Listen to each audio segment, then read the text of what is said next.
This story is a work of historical fiction set in the year 1893 during the opulent yet secretive Gilded Age of America. Although inspired by real historical themes, locations, and societal structures, all characters, events, and institutions in this narrative are entirely fictional. This story explores psychological horror, supernatural suspense, and themes of obsession, privilege, and ancient curses. It is meant for mature audiences. Listener discretion is advised.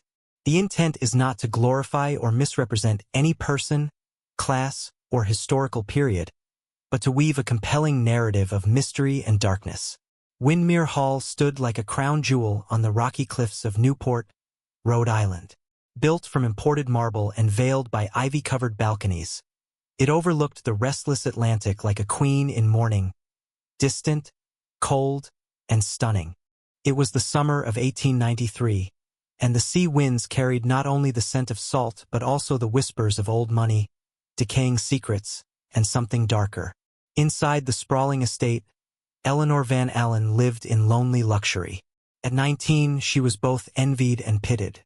The only child of Cornelius Van Allen, railroad baron, steel magnate, and alleged occultist, she had everything money could buy: gowns from Paris, a rare white Arabian stallion named Calypso, a private violin tutor from Vienna. But she lacked one thing: freedom. She was intelligent, fiercely so, and not just in the manner expected of young heiresses, elegant calligraphy and conversational French, but in deeper, more dangerous ways. She read books about ancient Mesopotamian curses, translated old Latin texts on female hysteria, and once spent an entire month mapping the stars from her tower balcony. Newport society called her curious. Her father called her disobedient. The servants, behind closed doors, called her touched. Windmere's East Wing, long abandoned since Eleanor's mother died in childbirth, had become her refuge. Dust-covered portraits lined the hall, each bearing the solemn, blank-eyed stare of Van Allen women long dead, all eerily young, none older than 20. One stormy evening, as the waves crashed violently against the cliffs, Eleanor stood before a mirror in the empty drawing room of the East Wing. She wasn't admiring her reflection. She was staring past it, into something behind the glass. She had seen it before. A flicker, a shape. The mirror always showed a shadow behind her that wasn't there when she turned around. That night, she lit every candelabra in the hallway and opened her late mother's chest, a forbidden relic, sealed since her death. Inside, she found journals, dozens of them, pages upon pages of frantic ink, drawings of symbols, and one name repeated hundreds of times in shaky cursive: Anthe. She brought the journals to her room and read by moonlight, eyes widening with every page. Her mother, Adelaide Van Allen, had not gone mad, as society whispered. She had been trying to break a pattern. Curse. The first Van Allen woman, the journals said, was born in 1702. Her name was Margaret, and she disappeared at 19. So did her daughter, and her daughter's daughter. Generation after generation, always the firstborn woman. Always before her 20th birthday. Some vanished on the eve of a debutante ball, others during carriage rides or midnight walks on the cliffs. Never a body, never a goodbye. Eleanor was to turn 20 in 3 weeks. She confided in no one, not even Beatrice, her loyal lady's maid who had served her since infancy. She spent the days digging through family ledgers, finding names scratched out, locked safes behind paintings, and old blueprints of Windmere showing hidden passages. At night, she dreamed of drowning in mirrors. One afternoon, Eleanor took Calypso for a ride beyond the boundaries of the estate. A place she wasn't permitted, Thornside Hollow. It was an overgrown grove where the land turned to swamp, and trees bent like arthritic limbs. There she found a ruin, an old chapel with its roof collapsed and its altar shattered.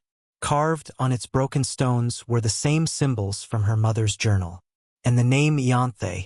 She knelt and traced the name with her fingers. It pulsed beneath her skin like heat.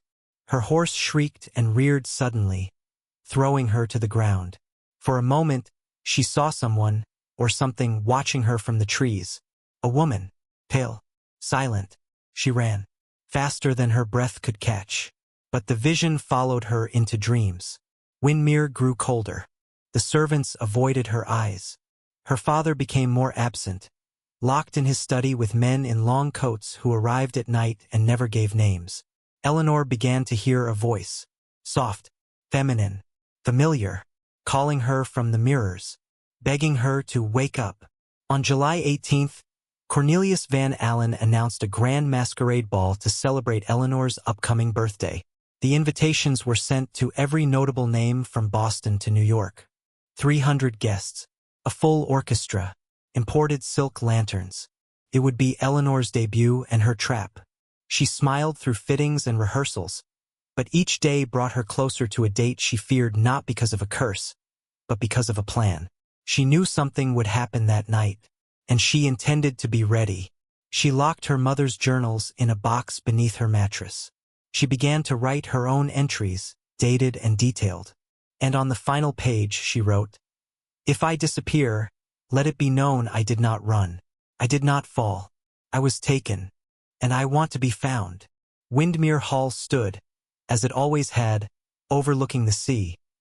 Its halls whispering, its mirrors watching, its heiress waiting. Waiting for the night she might never return from. Waiting to break the chain, or become its next link. August 5, 1893. Windermere Hall shimmered like a palace plucked from myth. Lanterns floated along the garden paths, casting golden reflections onto the marble fountains. Dozens of horse-drawn carriages lined the entrance, guests spilling out in elaborate masks, feathers, silks, sequins. Music drifted through the air. A string quartet in perfect harmony, the clinking of champagne flutes, the laughter of Newport's elite. It was the night Eleanor Van Allen was meant to be presented to society as the radiant heiress of Windermere. And possibly the night she would vanish like so many Van Allen women before her. She stood at the top of the grand staircase, dressed in a gown of deep sapphire silk.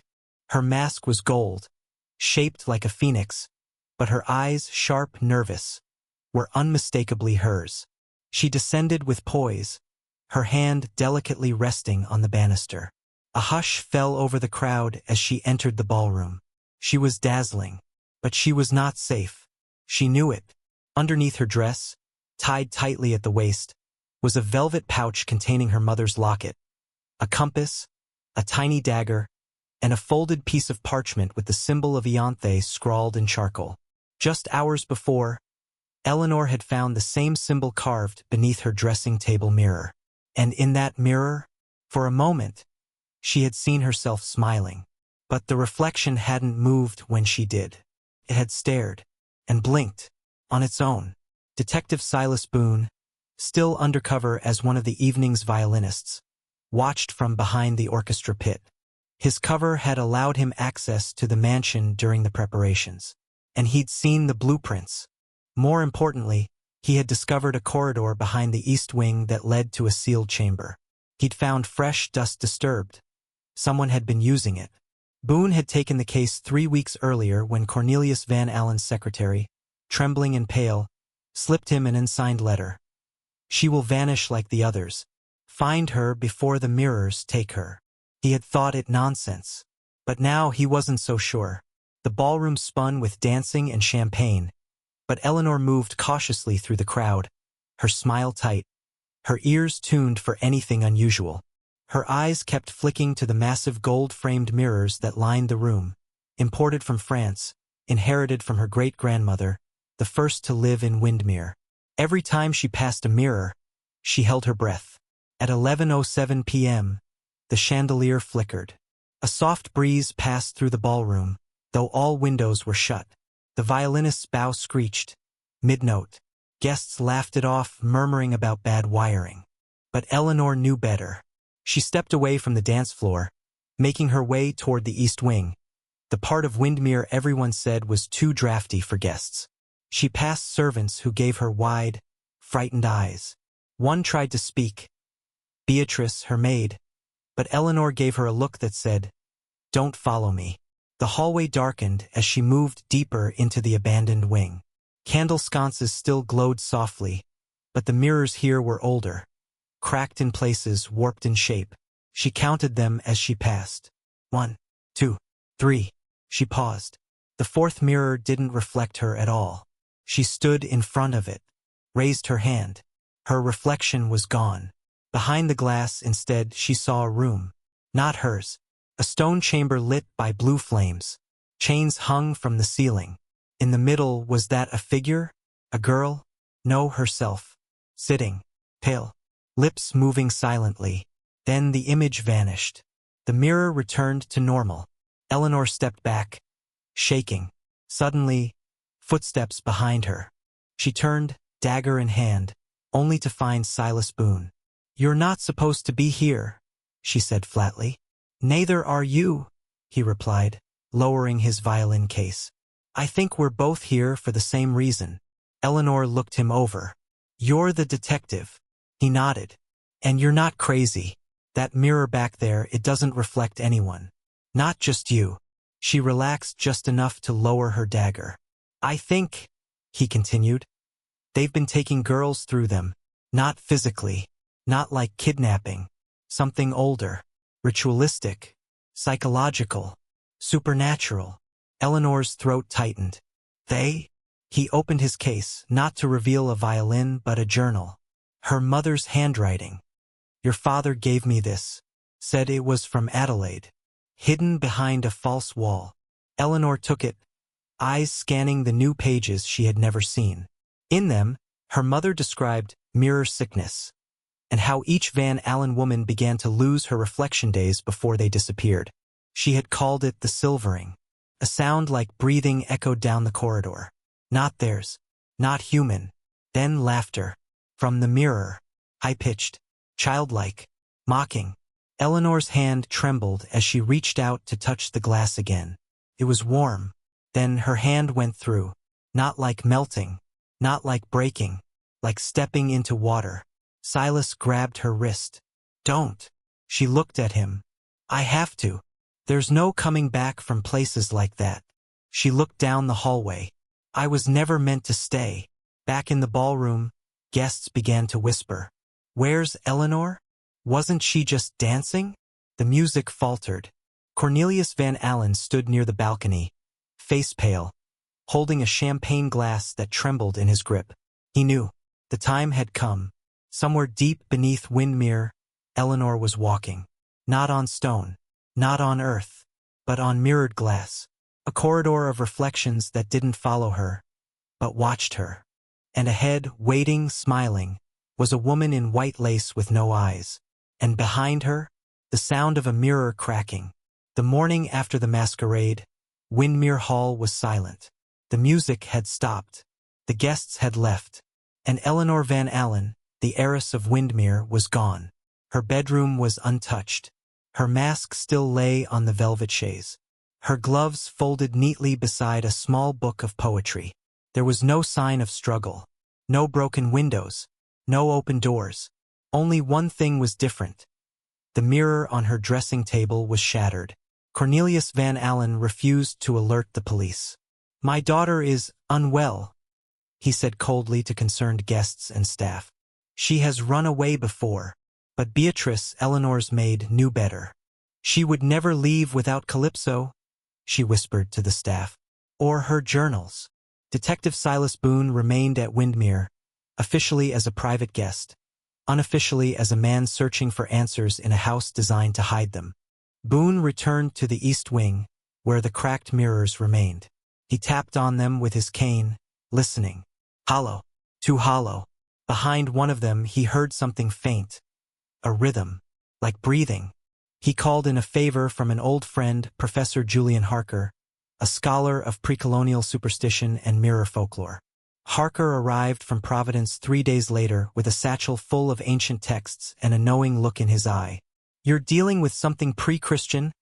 Harker whispered, standing before the same mirror Eleanor vanished through. The Celts called it the other glass. The mirror was believed to be a boundary, not a reflection. A door. To them, one side showed the body. The other side trapped the soul. Boone frowned. "And if someone crosses over? They don't come back the same." They searched Eleanor's tower room again. Tucked beneath the floorboards, Boone found a hidden box. Inside, dozens of sketches, drawings of mirrors, symbols, a woman with no face but endless hair. Eleanor had written notes around the images. She whispers through the glass. They took Ianthe. They want me next. The curse is not metaphor. It is architecture. Boone and Harker revisited the original blueprints of Windmere Hall. Strange inconsistencies emerged. Passageways drawn but never built. Rooms with no entrances. A complete wing labeled Ianthe Wing that had no physical trace in the house. Ianthe, Harker said aloud. That name again. She's in all of Eleanor's writings. And Adelaide's. Could she have been the first Van Allen woman? Harker shook his head. No. Ianthe is older. Ancient. A spirit? A god? A mirror-bound being, perhaps. One that feeds on the reflections of women or their souls. That night, Beatrice came to Boone in tears. I saw her. Who? Eleanor. Boone's heart jumped. Where? In the north corridor. In the mirror. She was crying. But not for help. For me to forget. They raced to the corridor. The mirrors there were still intact, but cold. Boone stared into one, and for a brief second saw a flicker. Eleanor, in a dim chamber, seated against stone, her mouth moving silently. Behind her, other girls. Dozens. Maybe hundreds. All in white. All with hollow eyes. And then gone. Boone took no chances. He broke the mirror open. Behind it, brick. But one brick was loose. Behind that, a key. They searched for hours until they found the door it belonged to. A hidden entrance beneath the cellar stairs. Inside was a spiral staircase descending into darkness. At the bottom, a circular chamber lined with mirrors, all covered with black velvet. In the center, a marble pedestal.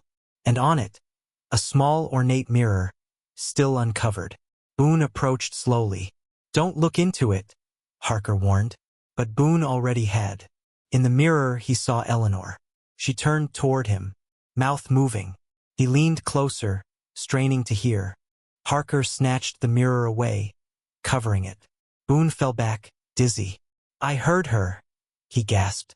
She said, they see you now. Back upstairs. A new horror awaited.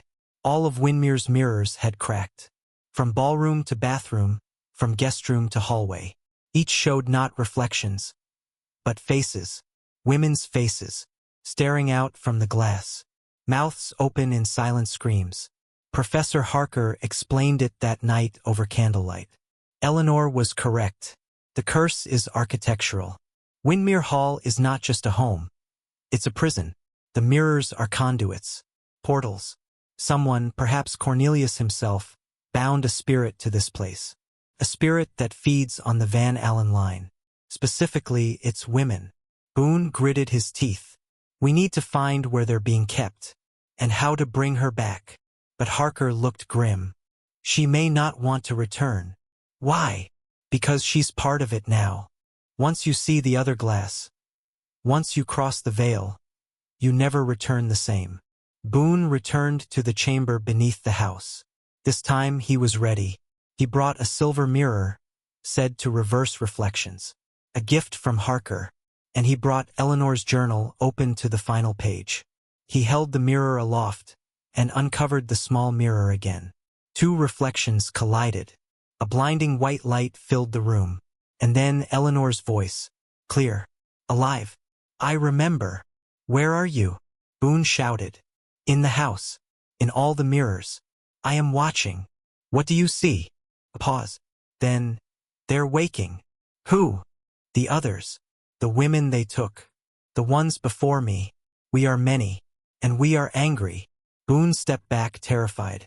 The mirrors began to glow faintly. The velvet drapes fluttered. Whispers filled the chamber. You have to free us, Eleanor said. Before the house awakens fully. Before the next girl arrives. Boone clutched the mirror tightly. How? But before the answer came, the mirror shattered. Above, the walls of Windmere Hall groaned. Mirrors across the house began to rattle. And in the dining hall, the largest mirror, the one from Eleanor's debutante portrait, cracked in half. A hand pressed through the glass. And then another. Windmere Hall was no longer just haunted. It was becoming alive. And the women inside were ready to speak. The storm rolled in without warning. Lightning cracked over Newport's cliffs, casting Windmere Hall in brief flashes of white, like a camera snapping the mansion's final portrait. Rain lashed against the stained glass windows, and thunder rattled the floorboards as if something deep below had finally awakened. Down in the East Wing, Detective Silas Boone sat in Eleanor's tower room, surrounded by open journals, sketches, and crumbling family letters. Each one told part of the same story, a curse that was not folklore but ritual, not whispered but recorded, not broken but maintained. The truth had always been there, hiding in plain sight. The first record of a Van Allen woman disappearing was dated 1702. Her name was Margaret Van Allen, the daughter of Dutch settlers who had amassed early wealth through shipping and fur. According to the old letters, Margaret began seeing herself twice in mirrors, one version smiling, the other crying. She disappeared on her 19th birthday. No body, no trace, just her mirror left cracked in two. Her father, broken by the loss, founded a secret circle of guardians, a brotherhood of men sworn to protect the family and, eventually, to uphold the curse. Why uphold it? Because each sacrifice bought them fortune. Margaret vanished. The shipping routes expanded. Their profits tripled. Each generation that followed, firstborn daughters vanished before turning 20. In exchange, the Van Allens rose higher. Railroad empires, political control, marriages to royalty. The mirror curse was a pact. And Windmere Hall? It was the altar. Boone traced the names of each lost woman written in Eleanor's own hand, her script slanting more frantically near the end. Margaret, 1702. Isabella, 1741. Anne-Marie, 1779. Josephine, 1804. Clara, 1837. Lydia, 1866. Adelaide, 1893. Eleanor's mother, and now, Eleanor. 7 names. 7 sacrifices. Each gap between them exactly 37 years. Each sacrifice following a masquerade ball. Each disappearance following a period of mirror sickness, as Eleanor described it. Hollow reflections, duplicate movements, and then nothing. The mirror goes black. The girl disappears. Boone turned to Harker, who had just finished translating a page of Adelaide Van Allen's private letters. She didn't die in childbirth, Harker said grimly. That's what the papers said. That's what Cornelius told the world. Boone's face paled. Then where did she go? She went willingly, Harker said. She knew the curse would claim Eleanor if it wasn't fed. So she gave herself to the mirror to delay the pattern. Adelaide was never weak. She was the strongest of them all. And it wasn't enough, Boone muttered. The curse came anyway. Harker nodded. Because the bloodline was never the target. The mirror wants awareness, memory, power. The more they understand it, the more it wants to consume them. Later that night, Boone ventured back into the hidden chamber below the cellar, the mirror womb, as Eleanor had once called it. The shattered frame from before had been mysteriously restored. The mirror whole again, as if it healed. Boone lit a lantern. He faced the mirror, and there she was again, Eleanor, but her face had changed. Older, paler. Her eyes were different too, wide, but bottomless. She wasn't alone. Behind her stood rows of women, dressed in different styles from every era. 1700s, 1800s, early 1900s. Their faces were blurred, flickering like candle flames. Eleanor, Boone whispered. She smiled faintly. The curse is not in the mirrors, she said. It's in the men. What do you mean? Their silence, their ambition. They made the pact. The mirrors only deliver what was promised. Boone's throat tightened. How do I free you? Eleanor reached toward the mirror from her side, fingers pressing against the glass. You already are, she said. Then her face darkened. But someone new is being prepared. Boone stepped back. Who? The door to the hidden chamber slammed shut behind him. Upstairs, In a darkened nursery sealed off since Eleanor's childhood, Beatrice stood before a small, dust-covered mirror. A soft hum echoed in the room. She stared into the glass, and the reflection that stared back wasn't her. It smiled. Beatrice didn't. She turned to run, but her feet wouldn't move. The voice whispered again. "Open the gate." Boone burst into the hall just as she collapsed. He cradled her. Her eyes fluttered. "She's inside me," Beatrice gasped. "Not Eleanor. Someone else. A girl with no mouth. Just eyes." Boone held her tighter. "We're going to break this. For Eleanor. For all of them." But Beatrice's next words chilled him. "She doesn't want to break it." "Who?" "The first one. Ianthe." Later, in the stormlit library, Harker showed Boone a final translation. A diary entry from 1725, written by a servant of the original Van Allen estate. The girl Ianthe was born dead, but her soul would not leave. They say she haunts her own reflection, that her spirit feeds on the living, that she wants company, that every daughter born of this blood must pay the price. And if the blood ever stops flowing, she will reach beyond the mirrors, into the minds. Boone whispered, "She was never one of them." Harker closed the book. She was the curse. So now the truth was clear. The Van Allen women were not victims of bad luck or misfortune. They were offerings. The curse had a name, Ianthe, and she was no longer content with reflections. She wanted flesh, and she had found a way, through Eleanor, through Beatrice, through Windmere itself. The mirrors were no longer windows. They were mouths, and the house was hungry. The rain hadn't stopped in 3 days. Floodwaters ran down the cobbled streets of Newport like veins through rotting skin. Windmere Hall stood unmoved, a monument to its own decay. But within its walls, mirrors cracked and sighed like restless sleepers. And far beyond its estate lines, in a forgotten corner of Rhode Island's woods, an older secret waited in silence, the asylum of Black Hollow Ridge. It hadn't existed on any official map since 1871. No one spoke of it. No one claimed it. But Eleanor's journal mentioned it over and over. "I traced her voice to the ridge. I dreamt her chains. I know where she waits." So now, in the gloom of early morning, Detective Silas Boone and Professor Julian Harker stood before rusted iron gates swallowed by vines, facing a blackened structure lost to time. A single sign swung overhead. Black Hollow Sanatorium, EST. 1833, for the wayward women of New England. Inside, the stench of mildew and rotted paper suffocated the hallways. The asylum was 4 stories tall, but every window was bricked shut from the inside.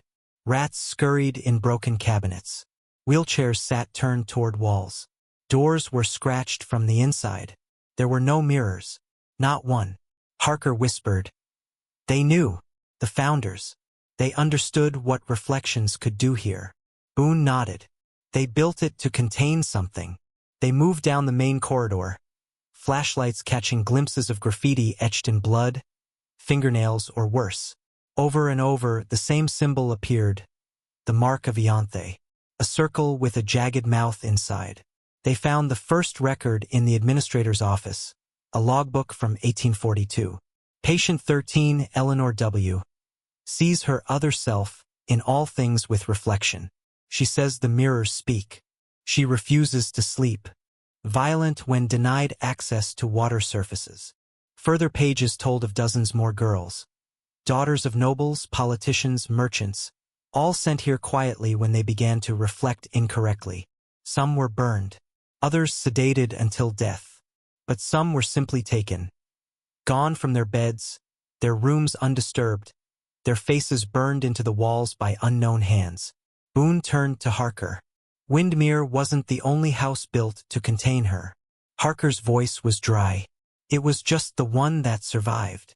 They found the sealed staircase at the back of the asylum, chained shut, still bearing a rusted plate. Ward N&O entry without guardian approval. Boone broke the chains. The air turned cold the moment they stepped inside. This wing was darker than the rest. Unmarked doors lined the hallway. Small peepholes had been scratched out violently from the inside. Room after room revealed disturbing similarities. Dolls with mirrors for faces. Drawings of a woman with long black hair and no mouth. Walls carved with the phrase, "She walks behind me."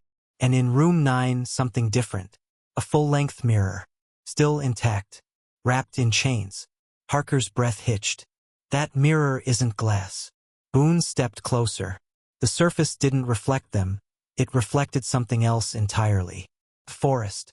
Windless. Gray. Lifeless.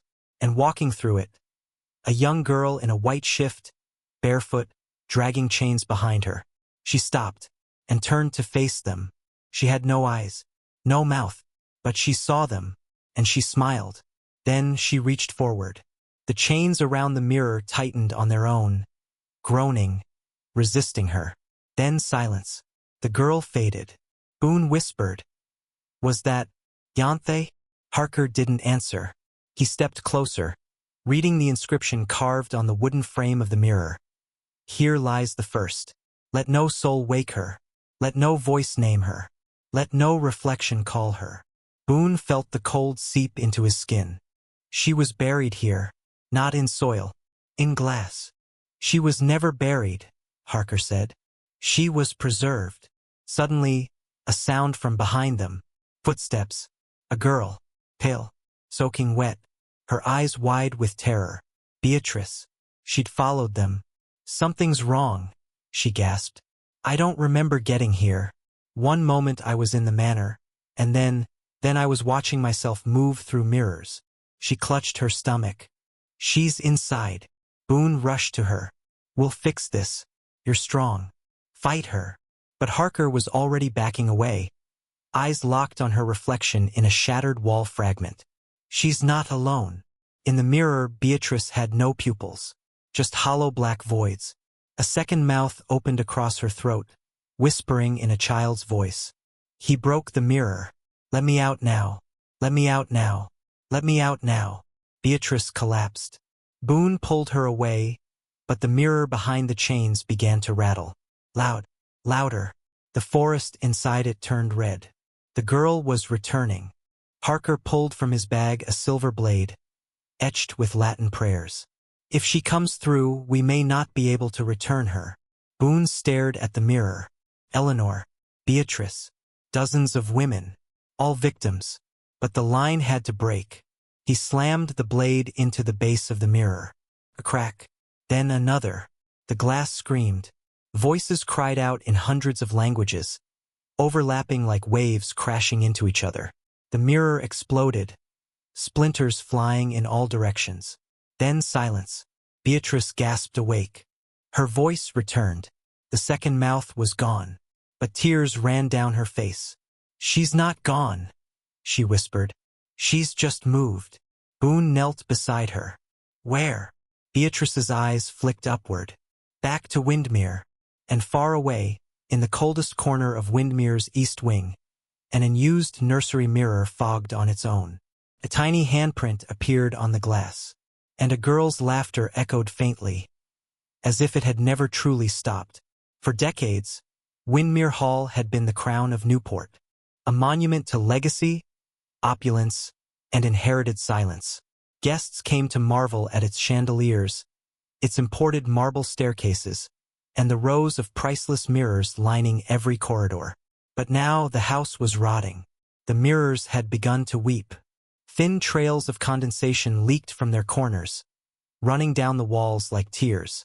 At night, muffled voices echoed from within the glass. Some sobbing, some laughing, some screaming. The servants avoided them. One footman resigned. 2 maids went missing. Cornelius Van Allen said nothing. Not when the ballroom mirror exploded during dinner. Not when his study mirror showed his late wife's face whispering to him in Latin. He simply locked his doors and waited, because deep down he knew the facade was cracking and the house was coming alive. Silas Boone and Julian Harker returned from the Black Hollow Asylum with only one certainty. Ianthe was no longer confined. They had shattered the mirror in room 9, yes. But in doing so, they hadn't destroyed her. They had freed her. Now, Windermere itself was her domain. Not just the glass, not just the corridors, but the bloodline. Eleanor was still alive, somewhere between reflection and reality. Beatrice had been partially possessed, then restored.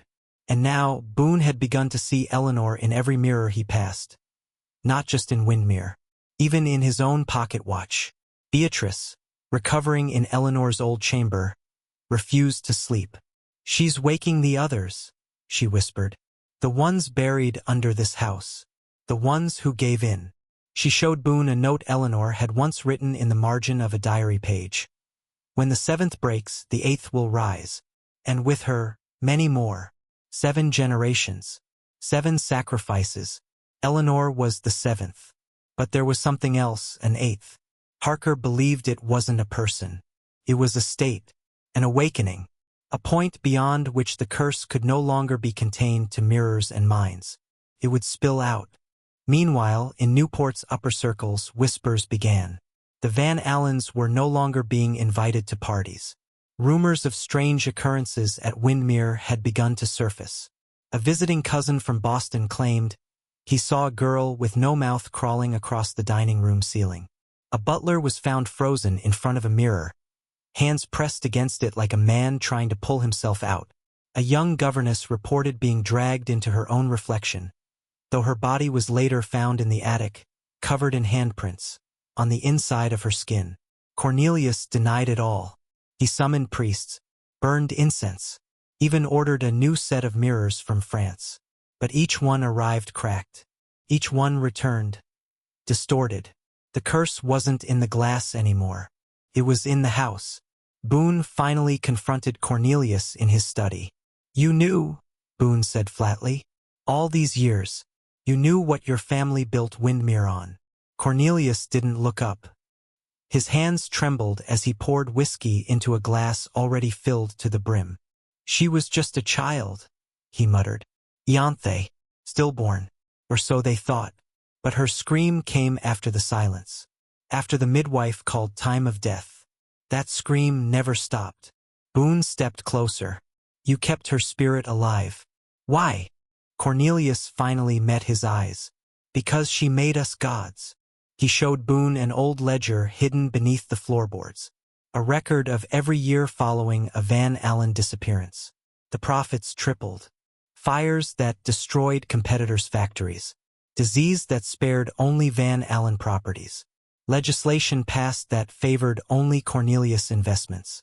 "She gave us power," he whispered. "And we gave her daughters." Boone's voice cracked. "Including your own." Cornelius downed the whiskey. "Eleanor was never mine to save. She was born already claimed." That night, the portrait gallery caught fire. No open flames were found. The fire spread from one frame to the next. But only the female portraits burned. Their faces melted, ice scorched out. And in the ashes, etched into the walls, one word, Ianthe. Boone, Beatrice, and Harker gathered in Eleanor's tower, the only place untouched by the spreading madness. There, Beatrice found a final note, slipped beneath her pillow. In Eleanor's handwriting, "Ianthe's not the curse. She's the answer. She was not meant to be born, not in flesh, but in glass." They tried to bury her in silence. But silence doesn't kill. It echoes. Break the mirror in the heart of the house. Let me through. I'll end this. The heart of Windermere, the original ballroom, where the first mirror was placed in 1702, where Margaret Van Allen vanished, where it all began. They made their plan. At midnight, when the house was quietest, they would descend to the ballroom. Boone carried Eleanor's locket, now glowing faintly. Beatrice carried her mother's rosary, though she no longer prayed. Harker carried a small vial of black salt, an ancient burial rite. And in his coat pocket, Boone held a shard of the room 9 mirror, in case they needed to call Ianthe, or stop her. The ballroom was colder than ice. The mirrors had returned. Dozens of them, placed exactly where the guests once danced.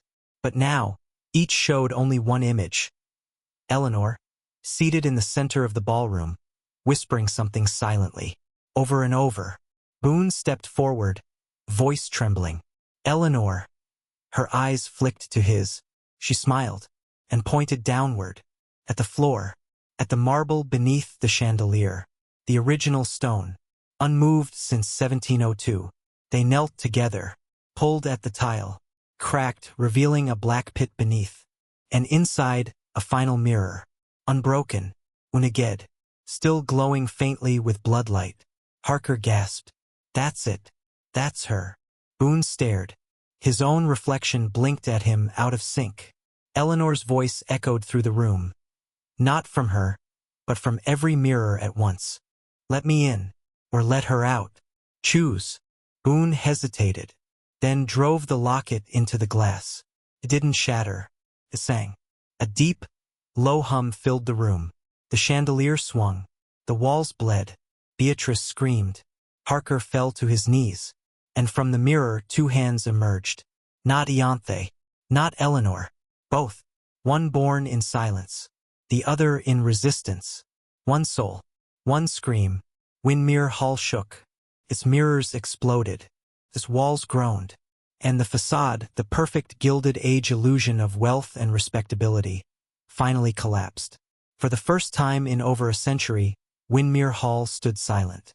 No whispers from the mirrors. No flickers of movement from corner shadows. No dripping water or unseen footsteps. Just silence, profound, heavy, suffocating. The kind of silence that follows a scream too loud for the world to hear. Silas Boone woke on the ballroom floor, the smell of burnt silk in the air, shards of glass embedded in the wooden panels around him. His ears rang. His throat was dry. The chandelier above him had collapsed, though not from any structural failure. The chains had melted. Across the room, Julian Harker sat upright, his coat soaked in blood that wasn't his. His glasses were cracked, and his left hand trembled violently. Beatrice wasn't there. Neither was Eleanor. Or Ianthe. Only the mirror pit remained, now filled with black water, its surface smooth and unmoving, as if the entire storm of the past hours had been swallowed into its depths. Boone and Harker moved quickly, limping to the tower room, hoping Beatrice had fled there. She hadn't, but the walls were lined with pages, dozens of Eleanor's handwritten notes, pinned like a final confession. They read, Ianthe is not evil. She is fury made conscious. Every Van Allen woman who disappeared didn't die. They adapted. We didn't vanish. We changed form. We became memory, reflection, warning. I chose to go deeper. I chose to find her. Harker lowered one page with shaking fingers. She went willingly, he whispered. She didn't just want to break the curse. She wanted to merge with it, understand it. Boone clenched his jaw. Why would she do that? Another page answered, so no other girl has to, ever again. They searched Windmere for 2 days. The mirrors no longer showed reflections, just blackness.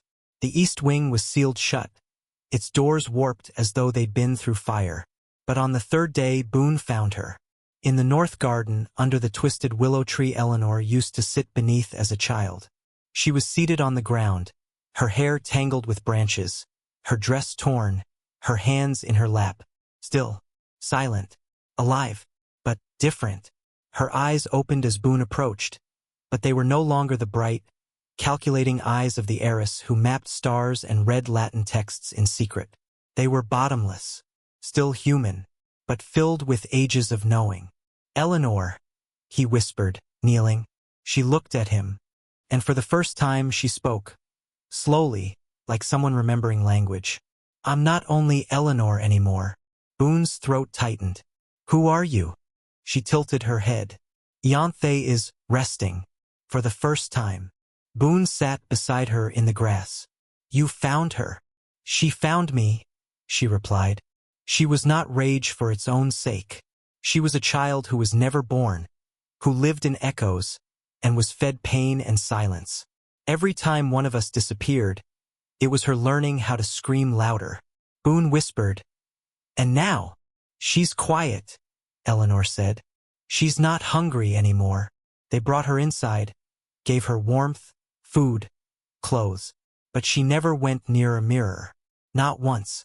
Beatrice eventually returned, escorted by 2 priests from Providence. She refused to enter the house, though, said she saw Eleanor's shadow move before she did. When asked what happened during the ballroom ritual, she said, "I saw them all the Van Allen women, hundreds, standing in a circle around a black ocean. And Eleanor walked into it, alone. Yanthe was the water. She didn't drown. She swam." Julian Harker stayed in Newport another week before vanishing without a trace. His final journal entry read, "Windermere is a structure built of ritual, memory, and shame. Eleanor has become its keeper. Not prisoner, not victim, keeper. It is no longer haunted. It is alive." Boone kept in touch with Eleanor, or whoever she now was. She wrote to him once, in ink the color of iron. "They still whisper, but only to me now. I tell them it's over, that we remember them, that we'll build no more mirrors. They are starting to believe me." Windermere was eventually closed, deemed unstable and unsuitable for restoration. It was never sold. No buyers came forward. The realtors refused to photograph the mirrors. But locals say that sometimes, if you stand at the edge of the North Garden at night, you can see a girl in a torn blue dress sitting beneath the willow tree, staring at something no one else can see. And if you bring a mirror, it will fog. And you'll hear a whisper, "She's watching for you." They say the truth will set you free. But sometimes it doesn't. Sometimes the truth becomes a prison more elegant than the lie ever was. Windermere Hall still stands. Its windows are boarded. Its garden overgrown. Its halls echo only with the memories of silk and blood. But Eleanor Van Allen, the girl who vanished in the age of opulence, is still there. Not as a ghost, but as the keeper of a truth no one else could bear. It had been 6 months since the night the mirrors shattered. Detective Silas Boone had left Newport. He now lived in a quiet coastal village upstate, far from any reflective surfaces. He carried no phone, no mirror in his home, only windows, and even they were always curtained. Because ever since Windermere, every now and then, he saw her. Not Eleanor, but the other one. Beatrice had married and moved west. She refused to say the word mirror again. At her wedding, a guest dropped a compact. It shattered on the marble floor. She screamed and fainted. Julian Harker was declared missing 3 months after he returned to Providence. His apartment was empty except for his books. All the mirrors in his home had been turned to face the wall. The authorities found something else. A wall-sized map of Windermere Hall, hand-drawn, covered in Latin phrases, sketches of chained women, and one phrase written in blood-red ink, "The price of knowing is eternal reflection." Meanwhile, rumors swirled through Newport. Children claimed the wind at Windermere sounded like whispering women. Teenagers dared each other to peer through broken shutters. One boy brought a mirror inside. He never spoke again. Boone returned only once. He told no one. He brought with him a journal, the final one Eleanor had written. The last page was unfinished, but the meaning was clear. "If I stay, the curse sleeps. If I leave, the scream begins again. I am the weight now. I chose this burden. Tell them to remember us, not with fear, but with rage. We were never fragile. We were silenced." He found her just as before under the willow tree, still, watching, not aged a day, but no longer young. She wore a white gown now. Her feet were bare. Her voice was low. "You came back." Boone sat beside her. "You're still here. I am the mirror now," she said. "Not a prisoner?" "No," she whispered. "A witness." He stared at the empty sky. "Do you ever miss the world?" She paused. "Every second. But I chose the scream. Because someone had to. And no one else was listening." Boone gave her the journal. She took it with a nod, then held out something in return, her mother's locket. It now pulsed faintly, like a heartbeat. He opened it. Inside, 2 photographs. One, a younger Adelaide Van Allen. The other, a girl with no eyes and no mouth, but smiling. "Yanthe?" he asked. Eleanor nodded. "She's asleep. As long as no one feeds her reflection." as long as no girl is offered for silence. Boone rose. What happens if the house is ever torn down? Eleanor's eyes sharpened. It can't be. It's not wood and stone anymore. It's memory, and memory can't be destroyed, only ignored, and it always comes back angrier. Boone looked down. Do you want me to tell people the truth? She smiled. No, he raised his brows. Why not? Her voice was softer than ever. Because they don't listen to stories told by women. They only listen when they suffer, and that will come on its own. Boone never returned again, but he never forgot.